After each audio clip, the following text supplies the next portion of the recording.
अस्सलाम वालेकुम dear students.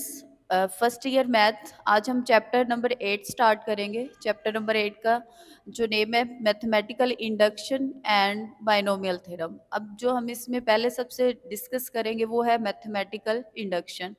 अगर हम थोड़ा सा इसका इंट्रो देख लें तो सबसे पहले जो हमारा फ्रांसिस्को मैथमेटिशियन था उसने सबसे पहले इंडक्शन को यूज़ किया ओड इंटीजर्स को सम करने के लिए। अब हम देखेंगे यहाँ पे कि मैथमेटिकल इंडक्शन है क्या, उसकी स्टेटमेंट क्या है। तो सबसे पहले हमारे पास यहाँ पे आ रहा है प्रिंसिपल ऑफ मैथमेटिकल इंडक्शन, यानी उसकी स्टेटमेंट क्या है हमारे पास। If a proposition are statement Sn for each positive integer n is such that, यानी जो हमारे पास मैथमेटिकल इंडक्शन है वो हम बेसिकली चेक करते हैं कि हमारे पास जो गिवन स्टेटमेंट है वो ट्रू है या फिर फॉल्स है। अब उसको चेक करने के लिए यहाँ पे हम दो कंडीशंस को सेटिस्फाई करेंगे। अगर हमारे पास वो दो कंडीशन सेटिस्फाई हो जाएंगी तो फिर हम कह सकते हैं कि ये हमारी जो स्टेटमेंट है वो ट्रू है।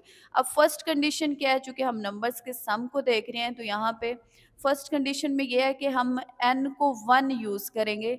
हम चेक करेंगे स्टेटमेंट में, अगर n को हम 1 यूज़ करते हैं क्या हमारी स्टेटमेंट सेटिस्फाई हो रही है, लेफ्ट और राइट का आंसर क्या सेम आ रहा है। अगर लेफ्ट और राइट का आंसर सेम आता है n 1 यूज़ करने से, देन हम कह सकते हैं कि हमारी जो कंडीशन 1 है वो सेटिस्फाई होगी है।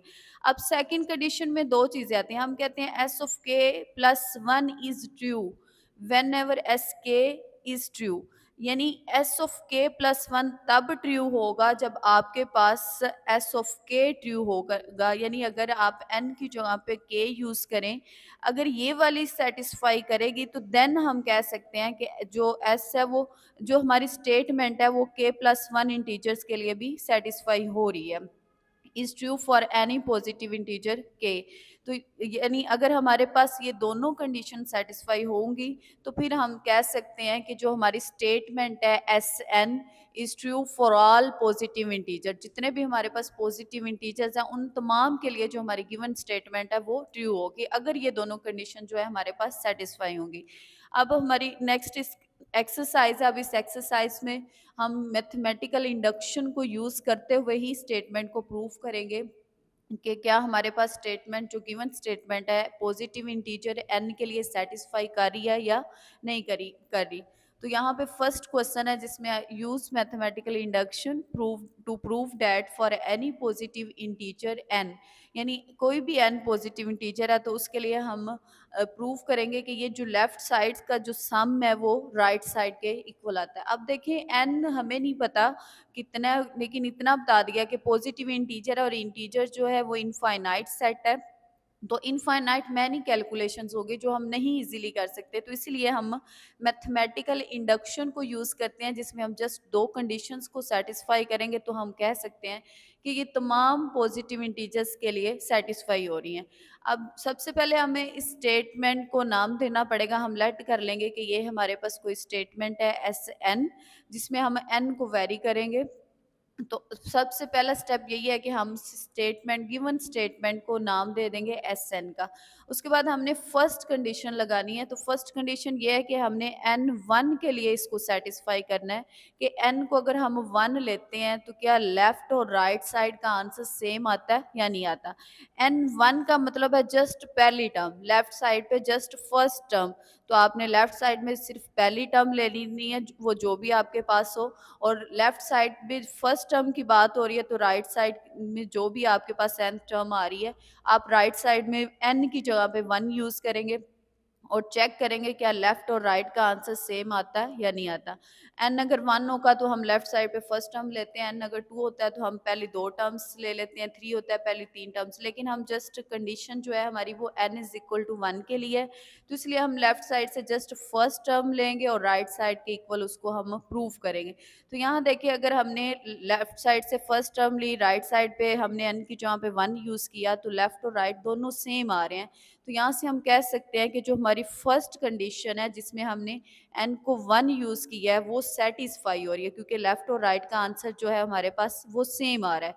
तो हम कह सकते हैं S of 1 is true, that is condition 1 is satisfied. अब इसी तरह हमें कंडीशन टू को भी सेटिस्फाई करना पड़ेगा। कंडीशन टू ये है कि हम सबसे पहले स्टेटमेंट जो है उसको ट्रू सपोज कर लेंगे। हम सपोज करेंगे जो n इज इक्वल टू के के लिए हमारी स्टेटमेंट जो है वो ट्रू है।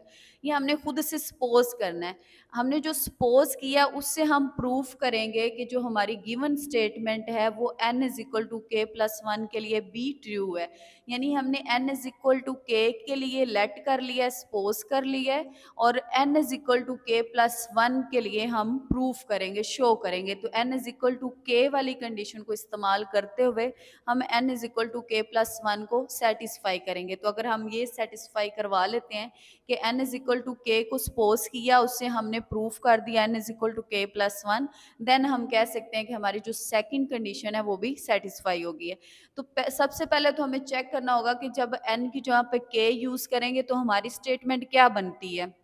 तो जो गिवन स्टेटमेंट है जहां जहां पे आपके पास n है वहां पे जस्ट k यूज करें। अब ये आपकी वो स्टेटमेंट है जिसमें n इज इक्वल टू के इक्वल। अब इसी इक्वेशन से, जिसको मैंने क्वेश्चन नंबर 1 का नाम दिया है, या स्टेटमेंट s ऑफ k, इसी स्टेटमेंट से आपने s of k plus one को प्रूफ करना है। अब s of k plus one को प्रूफ करने के लिए सबसे पहले आपको पता होना चाहिए कि k प्लस वन वाली कंडीशन या इक्वेशन बन क्या रही है। तो हम क्या करेंगे, जहां पे n है गिवन स्टेटमेंट में वहां पे k प्लस वन यूज कर देंगे। लेफ्ट साइड पे भी अब ये जो थी आपके पास 4k माइनस थ्री, उसकी केथ टर्म थी, तो k प्लस वंथ टर्म कैसे आएगी, इसी टर्म के अंदर k की जगह पे आप k प्लस वन यूज करें तो आपको नेक्स्ट टर्म मिल जाएगी। तो यहाँ पे 4 इंटू के की जगह पे k प्लस वन आ गया। और राइट साइड पे आप क्या करेंगे, जहां जहां आपके पास n है गिवन स्टेटमेंट में या जहां जहां आपके पास k है वहां पे आप k प्लस वन यूज करेंगे। इसको सिंप्लीफिकेशन के बाद आपके पास इक्वेशन टू आ जाएगी। यानी ये आपकी वो इक्वेशन है जिसमें n जो है आपके पास k प्लस वन के इक्वल है। अब इक्वेशन वन है n इज इक्वल टू के, और इक्वेशन टू है जिसमें n इज इक्वल टू के प्लस वन है। तो इक्वेशन वन से इक्वेशन टू को बनाना है। अब आप यहाँ पे गौर करेंगे कि इक्वेशन वन में जो लेफ्ट साइड है वो इसकी लेफ्ट साइड की इक्वल होनी चाहिए, जो राइट साइड है वो राइट साइड की इक्वल होनी चाहिए। तो अगर हम वन और टू दोनों पे गौर करें तो जो 4k माइनस थ्री तक दोनों में टर्म सेम है। 1 से लेकर 4k माइनस थ्री तक जो सम है दोनों में मौजूद है, 1 से लेकर 4k माइनस थ्री। अब इक्वेशन टू में जो एक्स्ट्रा टर्म आ रही है वो हमारे पास है 4k प्लस वन। तो अगर हम इक्वेशन वन में 4k प्लस वन को ऐड कर दें तो हमारी लेफ्ट साइड जो है वो इक्वेशन टू की लेफ्ट साइड के जैसी हो जाएगी। तो ये हर क्वेश्चन में हम यही स्टेप करेंगे कि इक्वेशन टू में चेक करेंगे कौन सी एक्स्ट्रा टर्म है, उस टर्म को हम, अगर हमारी वो टर्म ऐड हो रही है तो हम इक्वेशन वन में ऐड करेंगे दोनों साइड पे। अगर वो टर्म सब्ट्रैक्ट हो रही है या मल्टीप्लाई डिवाइड, डिपेंड करता है हमारे क्वेश्चन पे, तो हम उसी तरीके से बस वही टर्म हमें चेक करनी होगी कि एक्स्ट्रा टर्म कौन सी है। अब ये हमारे पास 4k प्लस वन जो टर्म है ये एक्स्ट्रा है, तो इसको अगर हम क्वेश्चन वन में ऐड करें दोनों तरफ तो लेफ्ट के डायरेक्ट सेम हो जाएगी एडिशन के बाद। राइट साइड को हमें सिंप्लीफाई करना पड़ेगा। तो यहाँ पे हमने क्वेश्चन वन ले ली है। इक्वेशन वन में 4k माइनस थ्री तक तो दोनों इक्वेशन सेम थी, जो एक्स्ट्रा टर्म थी वो है 4k प्लस वन, तो वो हम दोनों साइड पे ऐड कर देंगे। जब दोनों साइड्स पे ऐड करेंगे, लेफ्ट साइड पे भी ऐड करना है और आपने राइट साइड पे भी ऐड करना है। लेफ्ट साइड तो क्वेश्चन टू के जैसे सेम हो गया। अब राइट साइड को आपको सोल्व करना पड़ेगा हर क्वेश्चन में। राइट साइड पे आपको चेक करना पड़ेगा, अगर आपके पास क्वाड्रेटिक इक्वेशन बन रही है या आपके पास किसी भी तरह की क्वेश्चन बन रही है, आपको एलसीएम लेना पड़ रहा है, डिवीजन करनी पड़ रही है, तो आपको राइट को ही सोल्व करना पड़ेगा। अब यहाँ पे हमारी जो राइट साइड है इसमें क्वाड्रेटिक इक्वेशन आ रही है सोल्व करने के बाद। अब हमें इस क्वाड्रेटिक इक्वेशन से ये दो फैक्टर बनाने हैं। इक्वेशन 2 की राइट साइड वाले k+1 इंटू 2k+1, यानी ये दो फैक्टर अगर हम राइट साइड से बना लेते हैं तो फिर ये पूरी जो इक्वेशन है ये हमारी इक्वेशन 2 बन जाएगी। तो यहाँ पे ये जो हमारे पास क्वाड्रेटिक इक्वेशन है इसके आप मिड टर्म ब्रेक करें। मिड टर्म ब्रेक करने के बाद पहले दो में से जो कॉमन आ रहा है, जैसे 2k कॉमन आ रहा है, लास्ट वाले 2 में से देखें क्या कॉमन आ रहा है, तो कॉमन लेने के बाद चेक करें कि ये राइट साइड जो है वो इक्वेशन 2 के जैसे सेम बन गई है। तो हमने क्या किया था, n is equal to k वाली हमने इक्वेशन ली थी, इक्वेशन 1, और उसमें हमने अपनी तरफ से एक टर्म को ऐड किया। ऐड करने के बाद सिंप्लीफिकेशन के बाद हमारे पास इक्वेशन 2 बन गई है, लेफ्ट साइड भी बन गई और राइट साइड भी बन गई है। तो यहाँ से हम कह सकते हैं कि s ऑफ k+1 जो है वो भी ट्रू है, अगर s ऑफ k जो है वो ट्रू है हमारे पास, क्योंकि हमने s ऑफ k को सपोज किया था, उससे हमने एस ऑफ k+1 इक्वेशन बना ली है। तो यहाँ से हम कह सकते हैं कि जो हमारी सेकंड कंडीशन है वो भी सेटिस्फाई हो रही है, और अगर सेकंड कंडीशन सेटिस्फाई हो रही है फिर हम कह सकते हैं जो हमारी गिवन स्टेटमेंट है Sn वो n की तमाम पॉजिटिव वैल्यू के लिए भी सेटिस्फाई हो रही है। तो यहाँ से हम कह सकते हैं Sn is true for all positive integer n। तो इसी तरह हम इस एक्सरसाइज के पूरी एक्सरसाइज में हम यही मेथड यूज़ करेंगे, मैथमेटिकल इंडक्शन ही। हर क्वेश्चन की यही दो कंडीशंस होंगी, हम उसमें कंडीशन 1 भी चेक करेंगे, कंडीशन 2 भी चेक करेंगे। अगर हमारी दोनों कंडीशन सेटिस्फाई हो रही होंगी तो फिर हम कह देंगे कि n की तमाम जो पॉजिटिव वैल्यू है इंटीजर्स की वो सेटिस्फाई कर रही हैं।